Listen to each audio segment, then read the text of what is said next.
Making the invisible visible. Black women, 365 days of the year. Each day will spotlight a remarkable woman whose story has shaped Black, British or global diasporic history. Women whose achievements are too often overlooked. Through these daily short films, we create a living, breathing archive of leadership, creativity, resistance and legacy. Let's begin. My name's Maia Watkins. I'm just a creative person who's into healing. I'm also a poet, an author. I was an actor for a long time.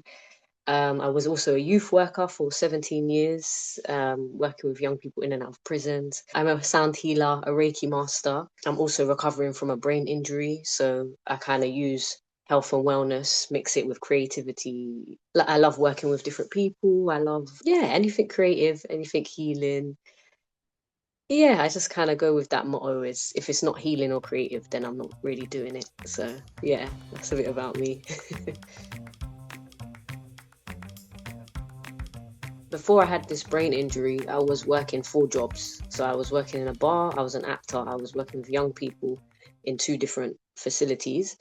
And it caused a lot of burnout and a lot of stress and a lot of overworking and not enough rest. And then I ended up having a brain hemorrhage, which kind of changed my whole life because I spent a lot of time in hospital, had a lot of brain surgery, wasn't able to walk very well, had a lot of pains, migraines, and things like that. So when I was finally able to go home and actually rethink about how am I going to move forward in life and like live, I had to just quit everything and figure out how to start again. So in my day to day, I always focus on meditation, gym, exercise, and then I'll have clients one to one or group sessions doing Reiki healing mixed with sound and tuning forks.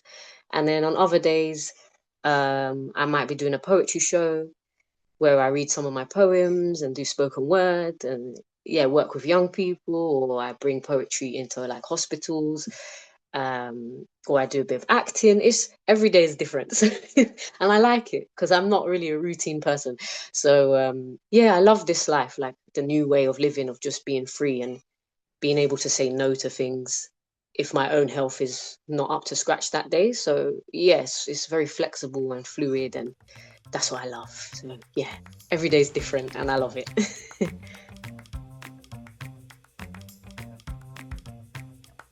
Yeah, so I would say one thing was when I was in hospital, after I'd had a lot of brain surgeries, and basically I wasn't able to walk for a very long time, or feel my legs or move and stuff. So I was basically stuck in the bed.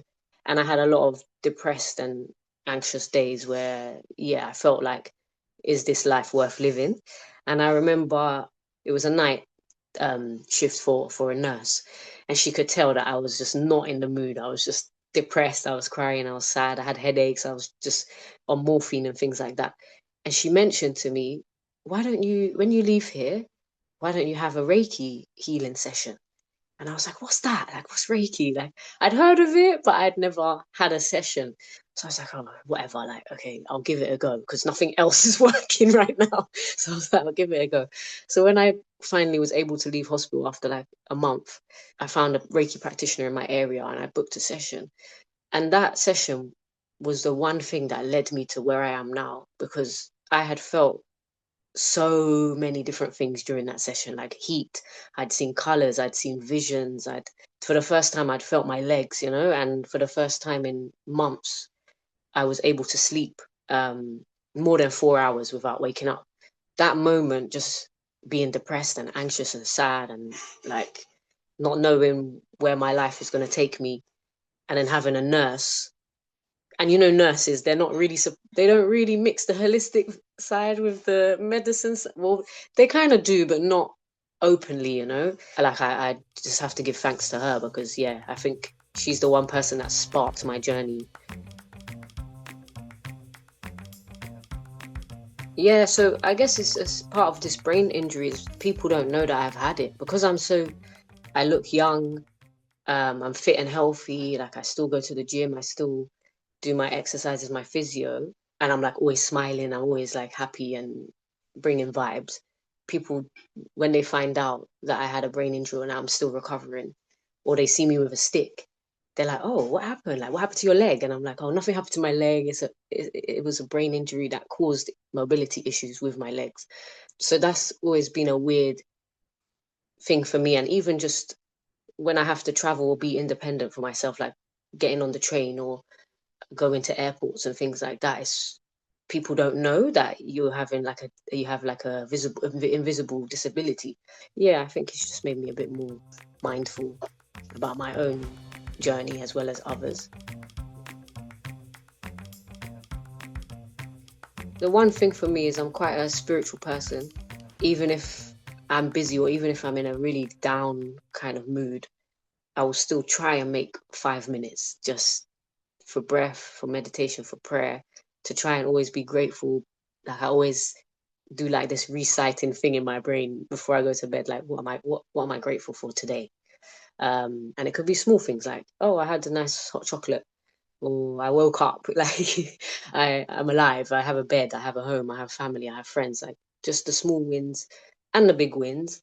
Yeah, and I also just love hearing other people's wins and like seeing my clients, they may have come for the first time in a really bad place, but like a few months later, after a few sessions, they're doing so well. And I'm just like, wow, like they came to me and they trusted me. And that's a beautiful thing because, yeah, I feel honored to be of service.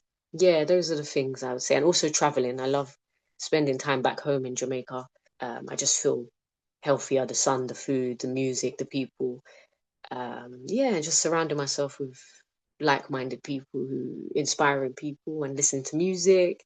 Yeah, so many things I do, but yeah, the main thing for me is just taking a moment, prayer and meditation.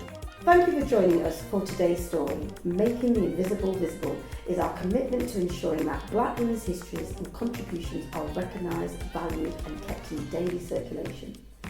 Across 2026, we will continue to share these powerful narratives, 365 days of impact, brilliance and inspiration. Stay connected, join the conversation and help us champion the women whose journeys continue to shape our world. I'm Paulette Brooks and I'm looking forward to seeing you tomorrow for the next story.